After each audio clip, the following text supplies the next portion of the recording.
প্রিয় বন্ধুরা, আসসালামু আলাইকুম রহমতুল্লাহ। সবাই কেমন আছেন? আশা করি অনেক ভালো আছেন। প্রিয় দর্শক বন্ধুরা, আমি আপনাদেরকে বিগত পর্বে দেখিয়েছিলাম আমি একটি খাঁচা তৈরি করেছি এবং সেই খাঁচার মধ্যে দেখতে পাচ্ছ আমার 4টা কক মুরগির বাচ্চা রয়েছে। এই বাচ্চাগুলো এই খাঁচির মধ্যে দিয়ে দিয়েছি। তো আসলে কক মুরগি কেনার কোনো ইচ্ছা ছিল না। তো আমাদের এলাকাতে ব্যাটারি চালিত অটো গাড়িতে করে বিভিন্ন বাচ্চা বিক্রেতা মুরগির বাচ্চা বিক্রি করে থাকে। তো আমি যখন বাইরে ছিলাম, তো সে সময় মাইকিং করে বলছে যে ব্রয়লারের বাচ্চা নেবেন, ব্রয়লারের বাচ্চা নেবেন।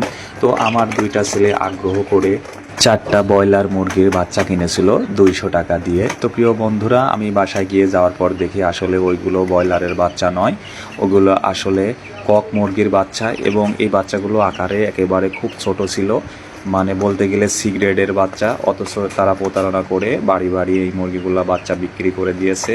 তো যেদিকে ওরা বিক্রি করে ওইদিকে আর 2-4 মাস কখনো আসে না, তো তাদেরকে আসলে বলাও যায় না। তো যাই হোক, কক মুরগিগুলো দেখতে পাচ্ছ বন্ধুরা। তো এগুলোকে আমি আপাতত ফিড দিয়েছি।